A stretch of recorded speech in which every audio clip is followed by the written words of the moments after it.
Efésios capítulo 3, versículo 14.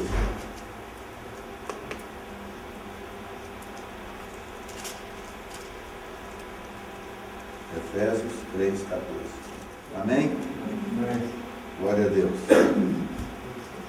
Por causa disto me ponho de joelhos perante o Pai de nosso Senhor Jesus Cristo, do qual toda a família nos céus e na terra toma o nome, para que, segundo as riquezas da sua glória, vos conceda que sejais corroborados com poder pelo seu Espírito no homem interior, para que Cristo habite pela fé nos vossos corações, a fim de que, estando arraigados e fundados em amor, poderdes perfeitamente compreender com todos os santos qual seja a largura e o comprimento e a altura e a profundidade, e conhecer o amor de Cristo que excede todo o entendimento, para que sejais cheios de toda a plenitude de Deus. Quantos acreditam que vale a pena ler de novo esse texto? Amém. Então vamos lá. Por causa disso me ponho de joelhos perante o Pai de nosso Senhor Jesus Cristo. Esse é um dos textos mais clássicos de Paulo, do qual toda a família nos céus e na terra toma o nome, para que, segundo as riquezas da sua glória, vos conceda que sejais corroborados com poder pelo seu Espírito no homem interior, para que Cristo habite pela fé nos vossos corações, a fim de, estando arraigados e fundados em amor, poderdes perfeitamente compreender com todos os santos qual seja a largura e o comprimento e a altura e a profundidade, e conhecer o amor de Cristo que excede todo o entendimento, para que sejais cheios de toda a plenitude de Deus. Digam graças a Deus. Graças a Deus. Então olha bem, a vida do homem que vamos estudar, ele tinha como missão, e ele declara abertamente nesse texto, como que ele entendia a sua missão. Ele entendia a sua missão, pelo menos, subdividida, podem se assentar, ou distribuída em alguns princípios. Em primeiro lugar, ele fala a respeito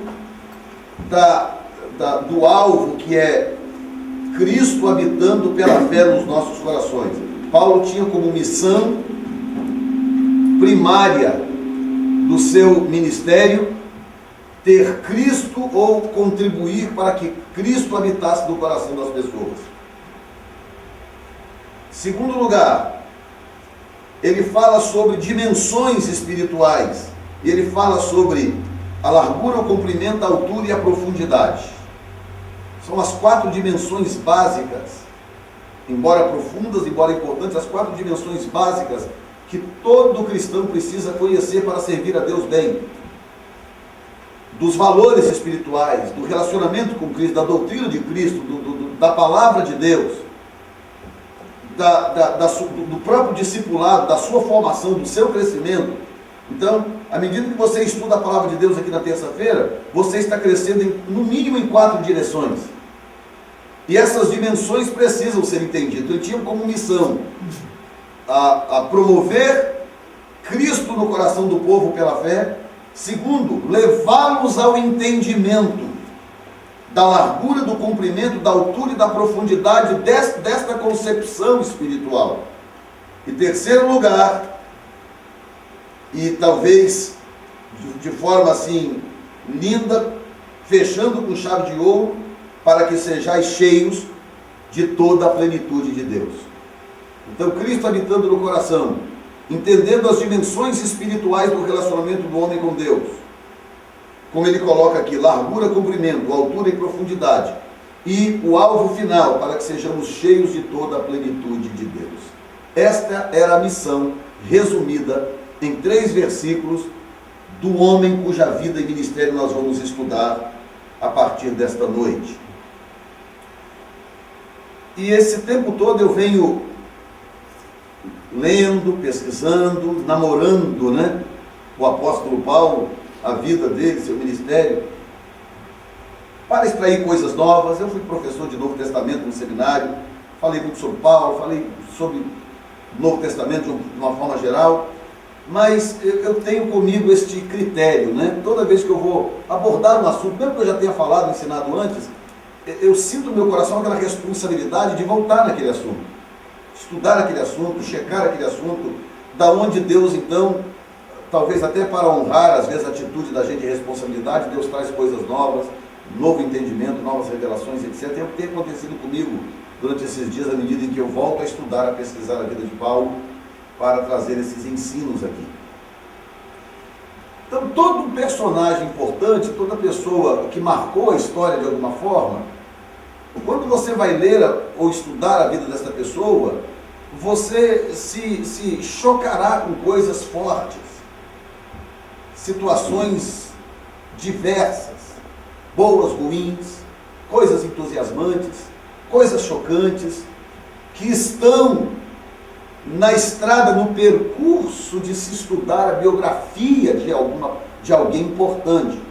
E eu não me refiro só a pessoas na Bíblia, pessoas importantes de um modo geral. Se você se propuser, por exemplo, a ler algumas biografias históricas, né, pessoas aí que marcaram a história, Henry Ford, por exemplo, um dos investidores, um dos homens que industrializou o automóvel, história extraordinária daquele homem, como que ele sofreu e lutou para chegar até onde chegou, a se tornar um dos maiores nomes. E hoje não é mais, por causa da concorrência, outros surgiram, mas a maior empresa de automóvel da história até um certo tempo, e maior produtor de automóvel por um certo tempo, etc. A história desse homem até chegar aí. Então a grande verdade é que quando se fala em sucesso, a história de algumas pessoas de sucesso, nós temos a tendência de achar que toda a história de sucesso começa no berço. Algumas talvez, e eu diria que são raras exceções. A maioria não, a maioria está longe dessa possibilidade, de ter começado no berço. A maioria das histórias de sucesso, elas são marcadas por atropelos, por dificuldades, por lutas, por prejuízos, por fracassos, por frustrações e coisas desta natureza. E no meu desejo de trazer aqui pelo menos um exemplo, e pesquisei e me encontrei com alguns personagens e decidi escolher um marcante na história, que foi o 16º presidente desta nação, Abraham Lincoln. Já conhecia a história dele, já li bastante sobre ele, mas resolvi ir um pouco mais fundo, dar uma checada na vida de Abraham Lincoln, para poder trazer aqui como exemplo do que são os atropelos, os percalços que podem existir por detrás de uma história de sucesso, de alguém que às vezes até marcou a história, mudou o curso da história, como é o caso de Abraham Lincoln. Se perguntar aí, 3 presidentes, ou os 3 mais importantes presidentes da história desta nação, inevitavelmente Abraham Lincoln vai estar entre os 3. Junto com George Washington, e talvez mais um aí, mas ele certamente estará no meio. Um homem que marcou a história desta nação. Mas agora preste atenção nisso. E quando eu estava preparando isso aqui, Deus falou algo ao meu coração, muito lindo, né? A presença de Deus veio e falou algo ao meu coração, que esse tipo de coisa precisa ser conhecida, para ajudar algumas pessoas que estão se debatendo ainda, parecendo aqueles peixinhos que caiu fora do aquário, estão se debatendo aí sem oxigênio, sem ar, se achando frustrado, derrotado, se achando incapaz. Pessoas que já aceitaram, já assinaram o contrato de que nasceram para ser subalterno, para serem dominadas. Pessoas que acham que nunca vão ser nada além do que já são. E que já assumiram mesmo, que vão encerrar sua vida a si mesmo, e etc. Quando, na verdade, a história mostra uma outra realidade. Escuta isso. Um escritor chamado Josiah, em inglês, Josiah Gilbert Holland, escreveu a mais conhecida e a mais famosa biografia de Abraham Lincoln, para nós Abraham Lincoln. Essa biografia é de 1866. Ele começou a escrever a biografia de Abraham Lincoln logo depois ao seu assassinato. E como essa biografia, ela até hoje muito respeitada, as pessoas vão sempre a ela para checar a vida de Abraham Lincoln. Por quê? Porque ela é uma biografia contemporânea. E ela é uma biografia cheia de detalhes, informações impressionantes. Então ele traz no seu livro, nessa biografia de Abraham Lincoln, informações tais como, preste atenção. Primeiro, ele nasceu em 1809. Numa casinha pobre, num cão que nem existe mais. No Brasil, a palavra cão, na verdade, não tem tradução para português. Porque não é bairro, mas também não é cidade. É um distrito, é uma aglomeração. Distrito talvez seja melhor. Então, esse cão desse distrito não existe mais, porque, para você ver quão importante ele era no estado do Kentucky. O seu pai era analfabeto e a sua mãe muito doente, a qual morreu quando ele tinha 9 anos de idade. Com tudo isto, ele não obteve uma educação formal e contínua.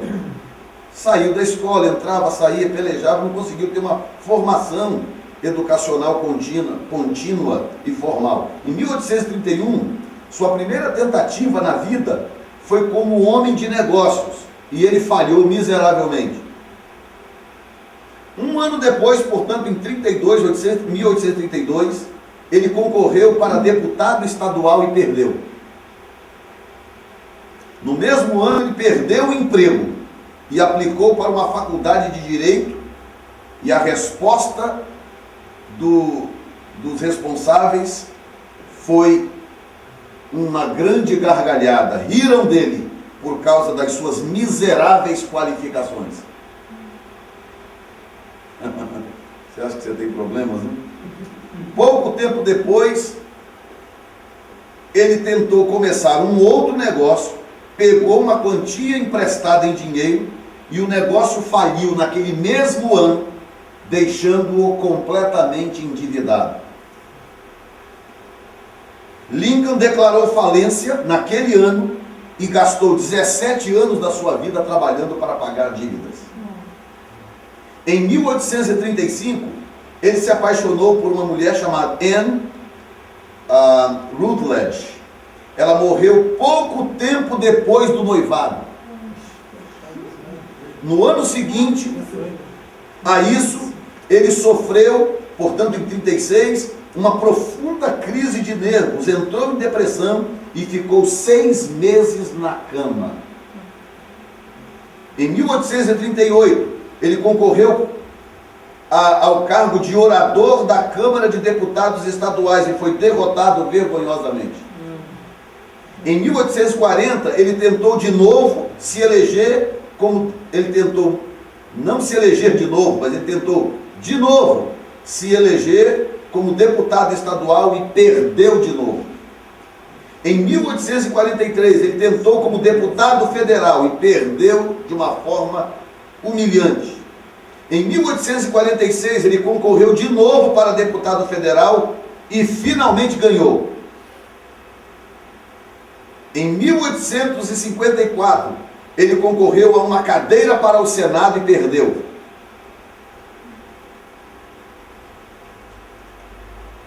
Em 1856, ele tentou a nominação do seu partido para concorrer como vice-presidente e conseguiu menos de 100 votos, o que foi para ele uma derrota vergonhosa. Em 1858, ele tentou mais uma vez uma vaga para o Senado e perdeu de novo. Agora, a pergunta é essa: depois de um histórico desse, se fosse você, depois de um histórico desse, pai pobre, analfabeto, a mãe sempre doente, morreu quando ele tinha 9 anos de idade, tentou, tudo que fez na vida fracassou e deu errado. Depois de tudo isso, você teria ânimo para tentar mais alguma coisa? Você ainda acreditaria que você seria um vencedor?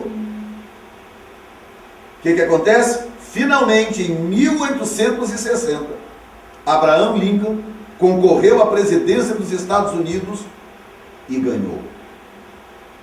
Em 1860.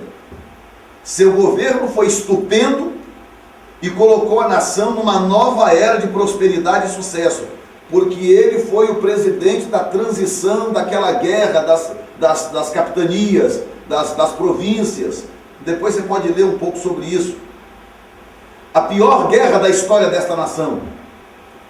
E se o presidente daquela época fosse o homem errado, fosse um indivíduo sem sabedoria, sem entendimento, não conduzisse bem aquele processo, e a história americana tivesse tomado um outro rumo, essa nação não seria o que é hoje. Ele conseguiu de uma forma tremenda, de uma forma estupenda, administrar a nação debaixo da pior crise da história do país. Pior do que aquela depressão econômica que aconteceu na nação, muito pior. Pior do que esse momento que o país está vivendo. O seu governo foi tão extraordinário que ele foi reeleito com maioria absoluta de votos para o seu segundo mandato. Mas foi assassinado no dia 14 de abril de 1865 com um tiro na cabeça dentro de um teatro enquanto assistia uma peça teatral. Eu estava lendo isso e isso Deus, na verdade, falando ao meu coração, como que nós às vezes somos tão frágeis no que diz respeito à persistência. Não é verdade?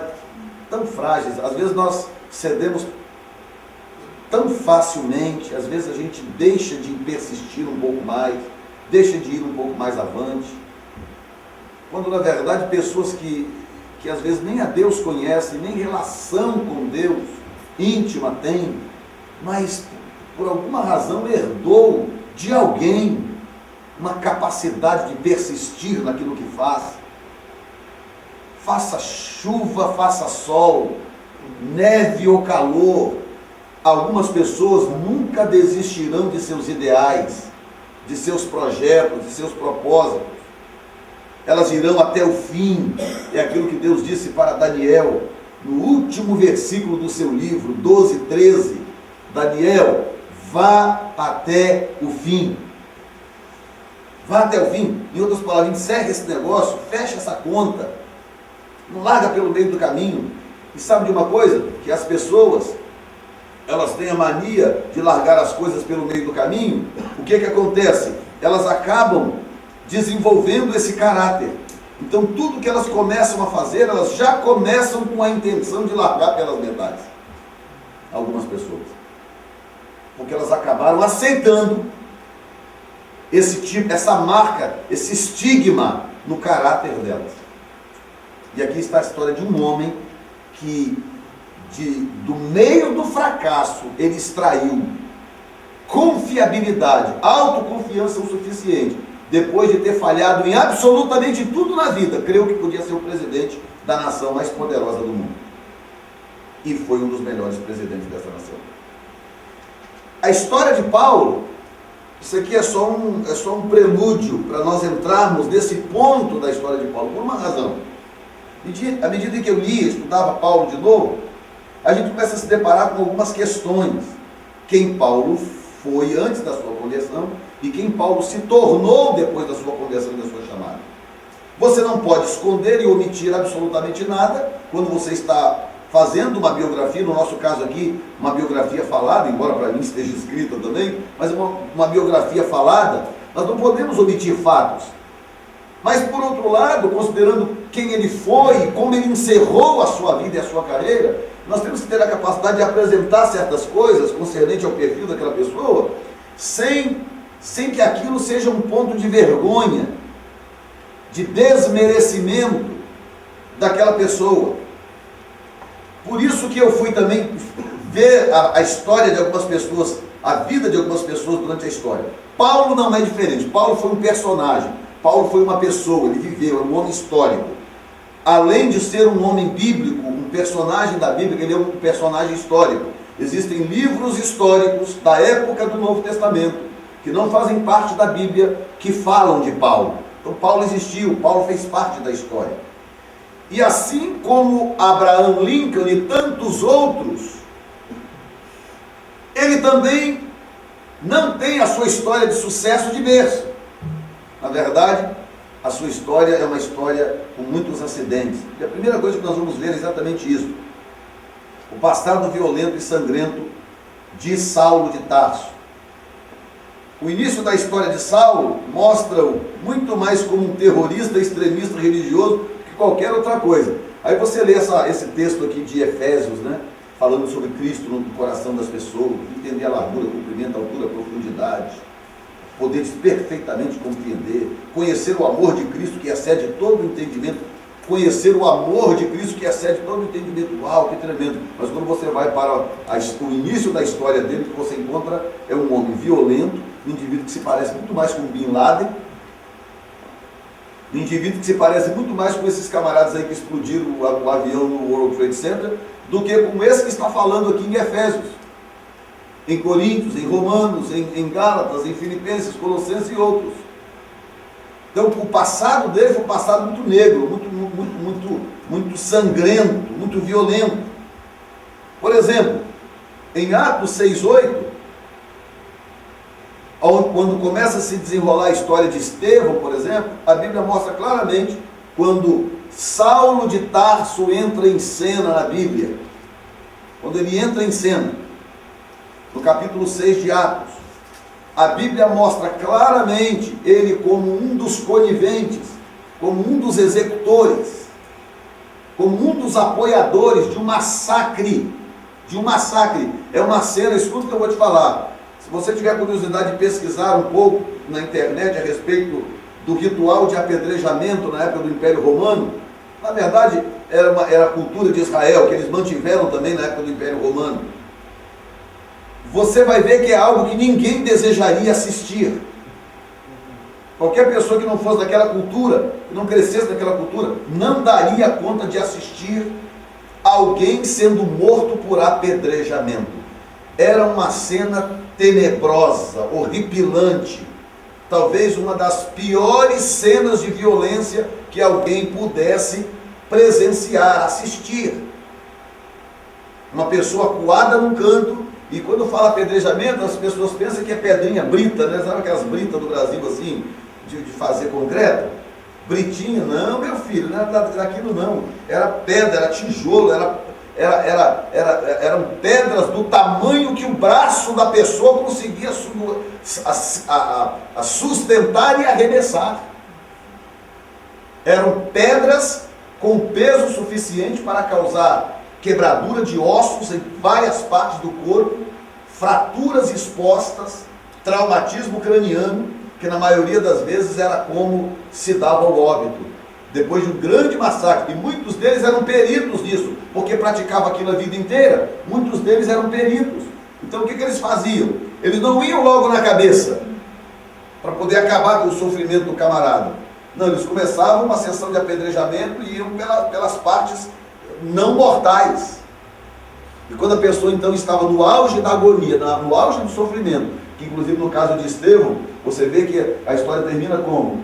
Que chegou um ponto que ele estava agonizante e ele olhou para o céu e ele viu os céus abertos e o Senhor assentado de pé à direita de Deus Pai. Deus deu a ele uma visão gloriosa e extraordinária, até mesmo como um alento para amenizá-lo da dor, do sofrimento, porque era uma experiência tenebrosa.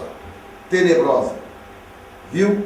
Não chega nem perto o que é hoje as pessoas que morrem de tiro, de esfaqueamento. Isso não chega nem perto do sofrimento que era morrer por apedrejamento.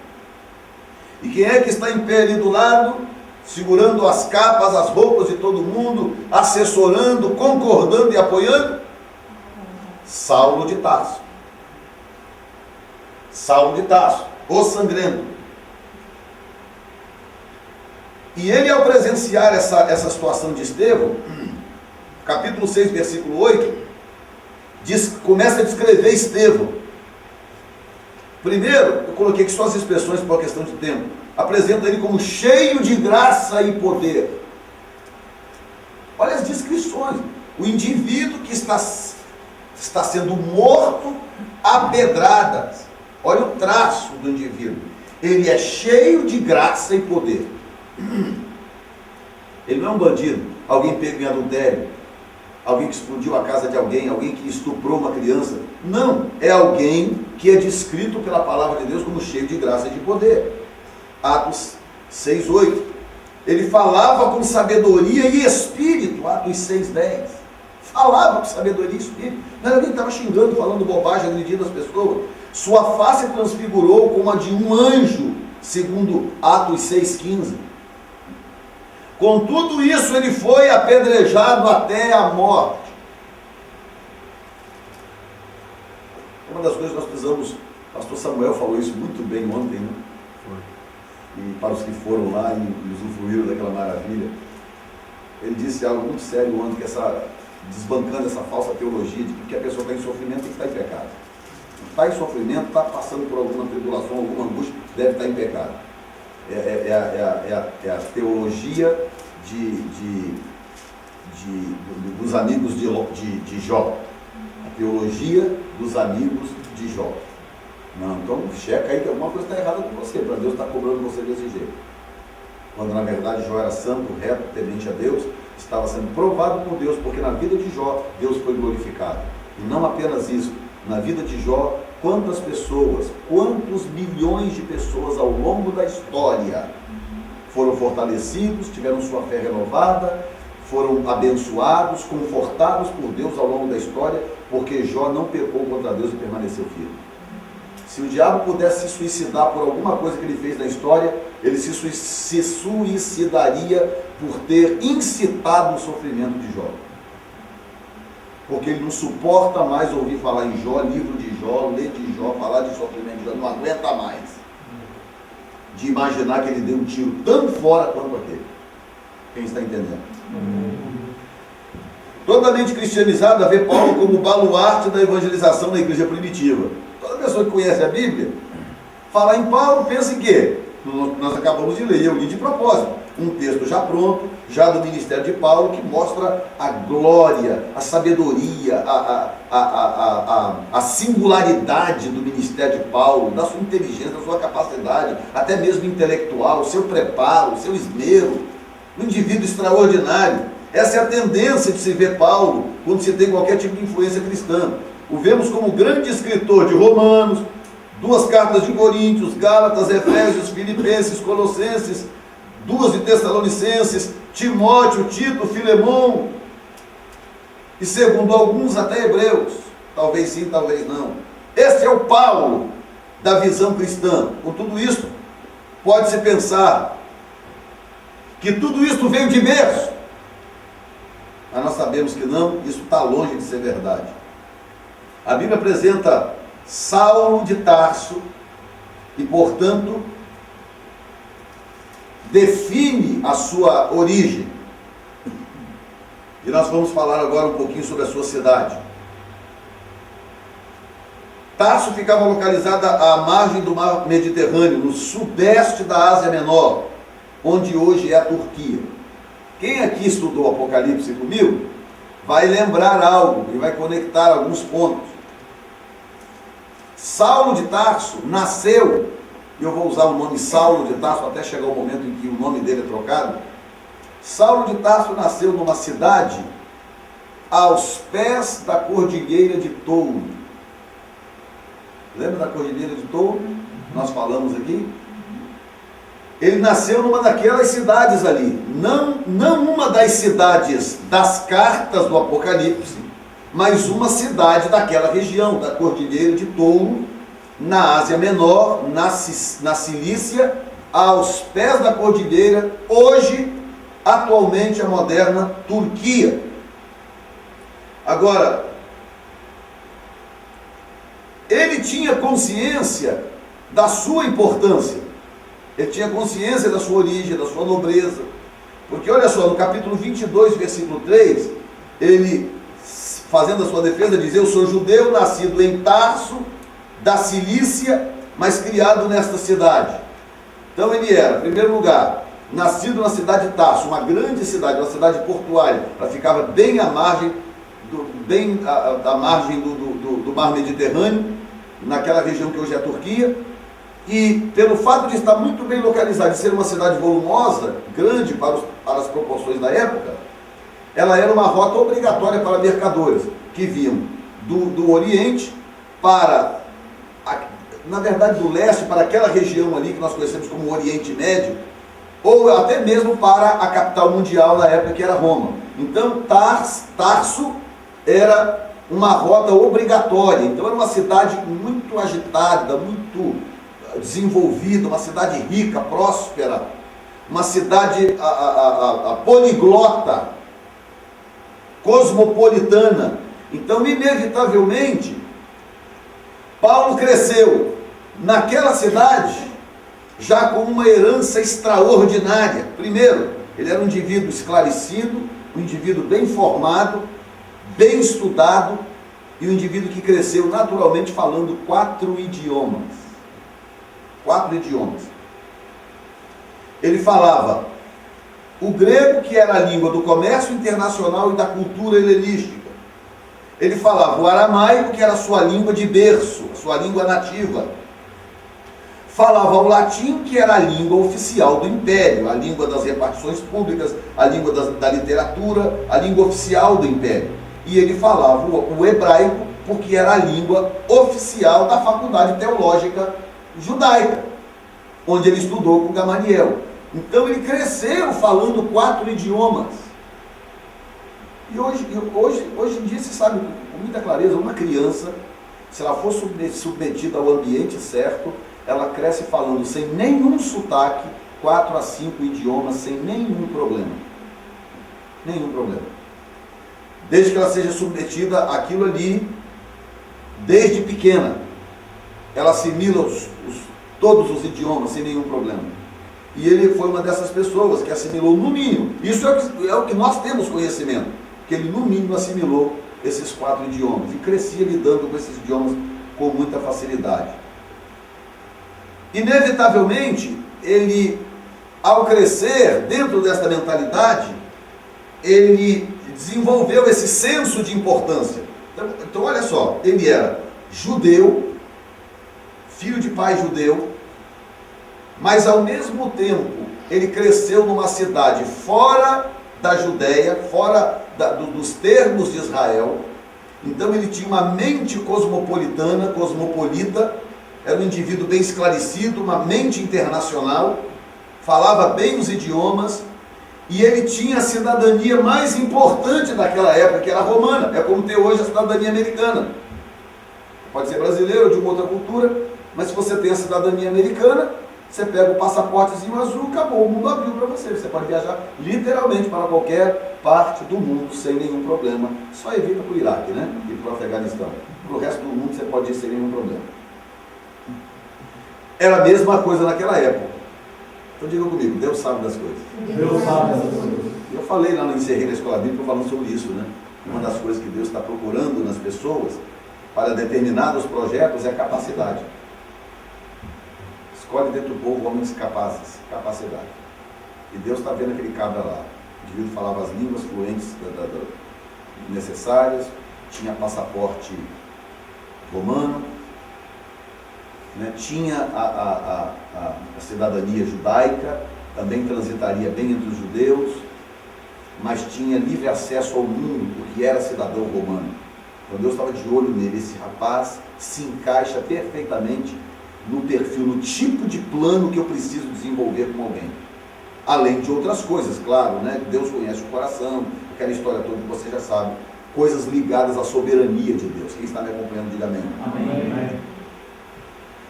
Ele tinha consciência disso, porque quando chegava a hora certa, ele usava o que ele precisava. Quando ele foi, por exemplo, açoitado uma época, em Listra, ele apanhou, bateram, na verdade em Éfeso, ele apanhou, bateram nele, espancaram. Na verdade, quando trataram ele com aquela brutalidade, ele usou de um recurso. Ele falou: olha, vocês estão maltratando um cidadão romano. Como assim, cidadão? Eu sou cidadão romano. E aí ficou todo mundo assustado, porque descobriu que ele era cidadão romano e tal, e pelo fato de ser cidadão romano, ele merecia um respeito a mais. Ele merecia uma consideração a mais. Ele tinha direito legal do seu caso ser revisto pelo rei, por ser cidadão romano. Então ele sabia muito bem usar aquelas vantagens quando necessárias. Eram recursos que ele tinha e ele sabia usá-las. Diga um amém, Jesus. Amém. Segundo a história paralela às Escrituras Sagradas, Paulo deve ter ido para Jerusalém aproximadamente no ano 14 depois de Cristo, quando morreu o imperador Augusto. Acredita-se que ele foi para Jerusalém e foi matriculado na escola teológica de Gamaliel, pelo seu próprio pai, que era um judeu muito zeloso e que sabia, né, da importância de uma formação judaica forte. E ele foi para Jerusalém e lá estudou por anos a fio e conheceu a fundo toda a lei mosaica. Ele adquiriu um fundamento extraordinário, porque ele estudou com o melhor da época. Melhor da época. Ele foi para a melhor escola da época, o melhor mestre da época, o homem que representava os mestres daquela época. E aí então começa a confrontação. As pregações dos apóstolos começaram a agitar o centro religioso da época. Todos os envolvidos em algum partido religioso era de alguma forma afetado por aquela nova doutrina. Eles não estavam dispostos a pôr em risco a antiga doutrina judaica. E olha o que diz Atos 5,18. Diz assim, que eles deitaram mão nos apóstolos e os puseram na prisão. Então você vê que começa ali um espírito de confrontação. Paulo está envolvido nesse mistério, porque do capítulo 6 para frente, ele mostra as caras e começa a aparecer no cenário. Uma vez que o tiro, que eles pensaram que silenciaria para sempre aquele tal Jesus de Nazaré, saiu pela culatra, eles tentaram pôr um fim no problema, prendendo os seguidores da seita. Os líderes judeus acharam que uma vez crucificando a Jesus, o problema estaria resolvido para sempre. E eles não poderiam estar mais errados. O cristianismo floresceu como nunca antes. Abre aí Atos 5, 21, 23.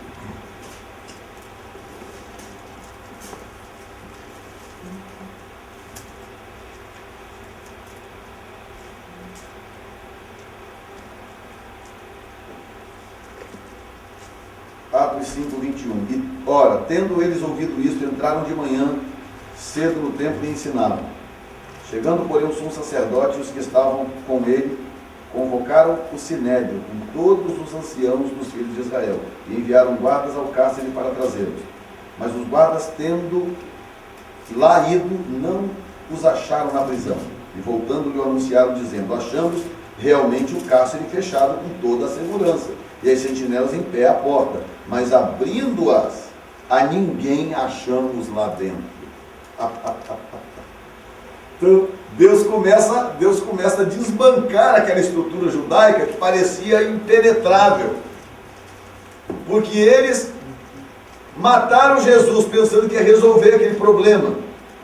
Não resolveu. Então agora a solução é o seguinte: se começar a matar essa turma, vai dar muito escândalo, vamos prender esses homens.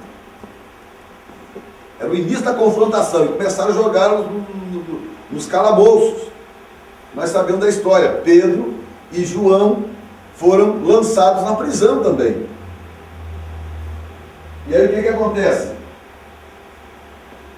O anjo do Senhor entra na prisão e tira eles de lá. Tira para fora. O sinédrio não está sabendo de nada, que o calabouço naquela época era de uma forma diferente do que nós conhecemos hoje. O calabouço naquela época era uma sala fechada, não tinha entrada de luz, não tinha nada. Era um lugar escuro, um breu, que só tinha uma pequena entradinha de ventilação, e a porta era maciça. Então não se sabia o que estava acontecendo lá dentro até abrir a porta. Comida era jogada por um buraquinho na porta e etc. Então o anjo foi lá, tirou o Pedro lá de dentro, ninguém está sabendo de nada. E Pedro e os demais apóstolos estão de volta no templo, pregando a palavra de Deus. Sinédrio reunido, como é que nós vamos resolver isso? Não sei o que. Faz o seguinte, vai lá e busca os homens e traz aqui para a gente poder conversar com eles. Os soldados vão lá, chegam lá, olha, viemos aqui buscar os prisioneiros.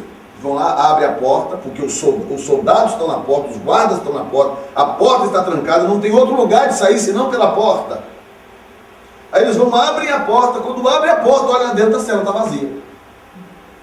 E eles não passaram pela porta, a porta não foi aberta, nenhum guarda saiu dali, aí voltaram apavorados, dizendo, não, olha, realmente, o cárcere estava lá no mesmo lugarzinho, a porta estava trancada com toda a segurança, os guardas lá, mas não tinha ninguém lá dentro. Agora você imagina a decepção, o espírito de decepção daqueles homens. O que você quer dizer que não tinha ninguém? Como assim não tinha ninguém lá dentro? A porta estava trancada? Estava. Os guardas estavam na porta? Estavam. Tinha cadeado? Tinha. Estava tudo certo. Como que eles não estavam lá dentro? Me explica isso. Bom, explicar eu não sei, mas eu sei que eles não estavam lá dentro. E os que estão conversando, chega alguém e fala, olha, sabe aquele pessoal que nós prendemos anteontem? Que eles estão botando lá no calabouço? Que vocês mandaram buscar? Eles estão pregando lá no templo. Eles estão aonde? Pregando lá no templo. Vocês estão brincando, não é possível. Aí você conhece a história. Foram lá, pegaram de volta, prenderam, levaram para o Sinédrio, para ali poder serem confrontados pelo Sinédrio. E aí o que acontece? Surge um aliado inesperado. Diga comigo, aliado inesperado. Diga comigo assim, Deus tem trunfos que ninguém conhece. Olha aí, 5:33.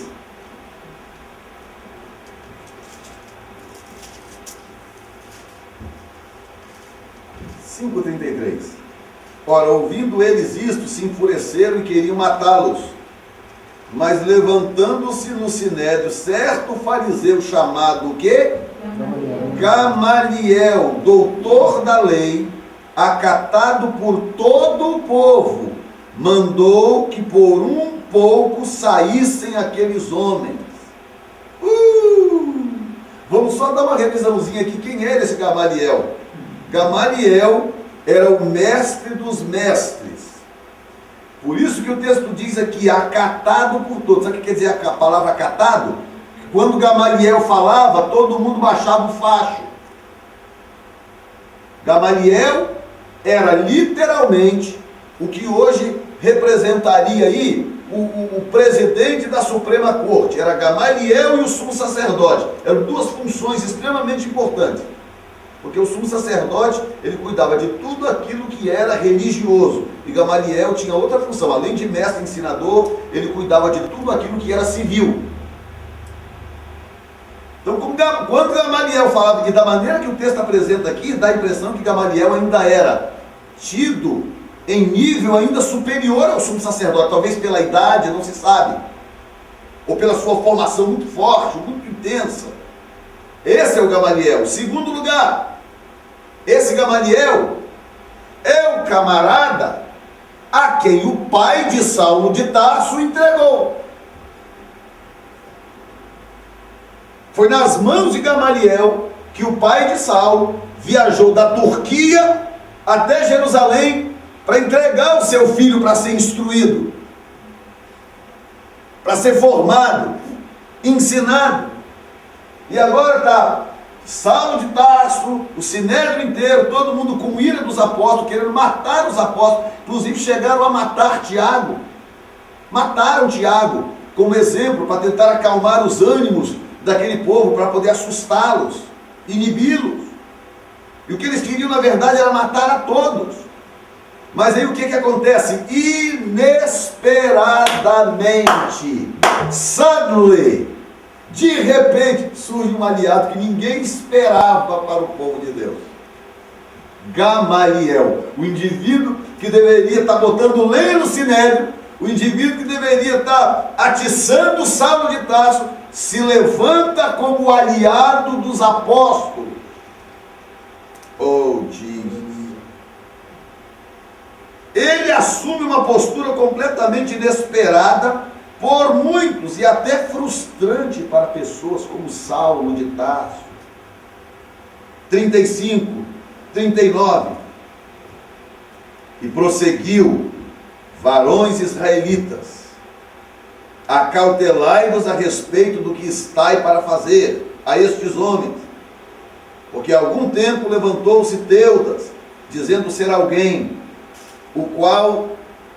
ao qual se ajuntaram uns 400 homens, mas ele foi morto, e todos quantos lhe obedeciam, estou sofrendo sem necessidade, né? Todos quantos lhe obedeciam foram dispersos e reduzidos a nada.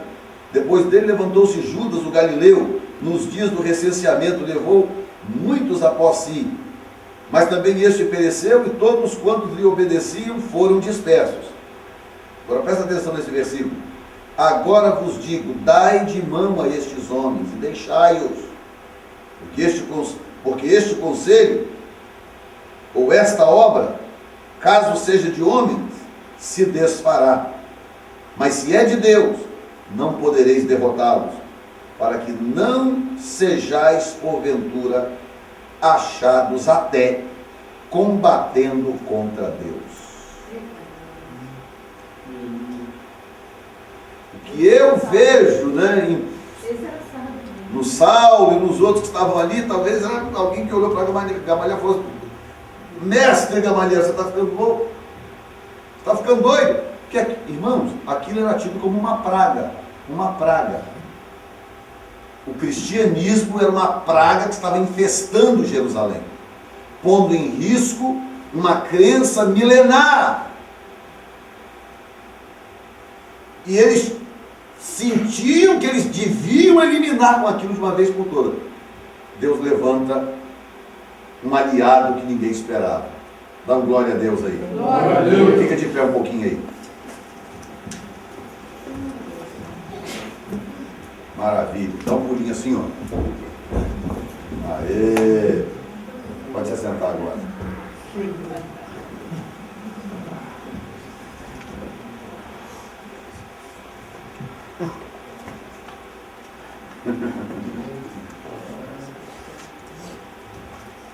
Gamaliel está ficando doido, campeão. Porque Saulo, claramente, segundo as Escrituras, não concordava com aquele conselho. Capítulo 9, versículo 2 diz o quê? Que é quando começa a história da conversão de Saulo. Pode abrir aí e ler. Pode ler alguém. 9, 2. Pediu-lhe cartas para as sinagogas de Damasco, de maneira que, caso encontrasse ali homens ou mulheres que pertencessem ao caminho, pudesse levá-los presos para Jerusalém. Agora escuta isso. O mestre dele, o homem que o formou, estava dando um conselho: gente, não mexe com esse povo, dai de mão desses homens, porque vocês sabem, há pouco tempo atrás apareceu aí um tal de Tiago, um tal de Teudas, e eles surgiram aí dizendo que era isso, que era aquilo, que era profeta, que não sei o que lá, e aí uns 400 seguiram, acabou que aquilo terminou, morreu. E esses homens a mesma coisa, porque deixe eles em paz, porque se esta obra for de Deus, se for de homem vai perecer, vai acabar, como Teudas e Tiago. Mas se for de Deus, esta obra, esta casa, este sinédrio vai ser encontrado lutando contra Deus. Um conselho sábio, não é verdade? Conselho sábio. Tem que sair perseguir ninguém por aí não, hein? Perseguir ninguém não. Você vê pessoas perseguindo outras, igrejas perseguindo outras, líderes perseguindo outros, pode ter certeza, esta pessoa está do lado errado da história. Porque todo aquele que está do lado certo da história entende que quem decide essas coisas é Deus. Deus tem o poder de julgar, Deus não mudou, Deus ainda é o mesmo. Digam glória a Deus. Glória a Deus. Mas mesmo ouvindo o mestre dele, é como você estudar comigo aqui a palavra 10 anos, aí um dia eu te dou um conselho e você vai lá e faz o oposto. Não, eu vou fazer o oposto daquilo. E ele largou de lado o conselho de Gamaliel, e foi porque Gamaliel também não podia decidir tudo sozinho, o sinédrio era por votação, e ele foi e pediu ao sinédrio cartas que desse a ele autorização para sair com uma milícia de soldados, cidade em cidade, prendendo gente e certamente até matando gente. Pessoas chamadas pessoas do caminho, as pessoas que serviam a Jesus, que depois foram chamados de cristãos em Antioquia. Gamaliel era o inesperado de Deus. Escute isso, porque eu vou terminar com isso. Eu prometi terminar cedo e eu não vou passar do horário que eu pus no meu coração. Gamaliel era o inesperado de Deus vindo à tona na hora certa, no momento em que os apóstolos mais precisavam. Deus tem trunfos desconhecidos pelo inimigo e mesmo por nós. Escuta o que eu vou te dizer, porque eu vou terminar por aqui. Se você estiver passando uma dificuldade, uma crise, perseguição, luta, seja lá o que for, que parece que não tem saída, não tem escape, você não vê janela, você não vê porta, escuta o que eu vou te dizer. Deus pode usar as pessoas mais imprevisíveis. Deus pode usar pessoas que você não imagina, pessoas que não estão na sua lista de amigos, pessoas que não estão na sua lista de apoiadores, de cobertura. Deus pode usar essas pessoas, porque Deus tem recurso da manga que nós desconhecemos. E Ele rompe na hora certa. Na hora certa Deus rompe e surge com um trunfo, algo que eu não sabia, algo que você não sabia, algo que o próprio diabo não sabia. Sabe por quê? Naquele momento ali o diabo estava tomando todas as providências para não deixar ninguém de fora influenciar o Sinédrio. Mas o diabo não sabia que Deus já tinha pego o coração de Gamaliel. Dentro do próprio Sinédrio, Deus já tinha pego o coração de Gamaliel. Ninguém sabia, nem o Sinédrio, nem o diabo, nem os apóstolos. Diga comigo, Deus cuida dos seus. E Deus tem recursos que nós desconhecemos, amém? Amém. Dr. Charles Swindoll escreveu também um livro sobre Paulo e diz assim: mantenha em mente, quando você sentir que as circunstâncias mostram desesperança, não importa o que você enfrente, Deus ainda está no controle.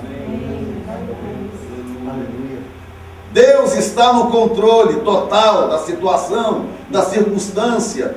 Aqueles apóstolos lá imaginando que a vida deles estava sendo decidida lá dentro, que a cabeça deles ia rolar. Eles não sabiam que o Espírito de Deus estava trabalhando dentro do Sinédrio, que Deus tinha para eles um aliado lá dentro do círculo dos inimigos. Digam graças a Deus. Isso aconteceu comigo uns dias atrás aí. Uma história que chegou ao meu conhecimento, muito interessante.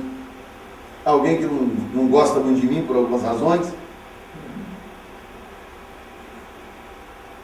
e que de vez em quando vive de inventar coisa a meu respeito e tal. Aí essa pessoa estava conversando, falando de mim num determinado lugar, e quando ela começou a dizer umas coisas, alguém do círculo dela me defendeu. Não, o senhor está enganado, porque isso aqui não é assim não, isso aqui não foi assim, isso aqui também não foi assim, o senhor está enganado. Aí a informação chegou a mim, mas que coisa linda, né? Não é que foi um amigo meu lá não, Deus pegou lá de dentro do próprio Sinédrio alguém para poder falar a meu favor. E é assim que Deus é capaz de fazer com você. Às vezes você não sabe, lá naquela empresa, naquele trabalho, seja lá o que for, aquela companhia, não sei qual é a sua realidade, você não imagina que Deus tem uma pessoa lá, que talvez nunca vai sentar com você para tomar um café, mas que vai liberar uma palavra que vai mudar as coisas a seu favor. Deus é fiel, digam graças a Deus. Fiquemos de fé neste momento.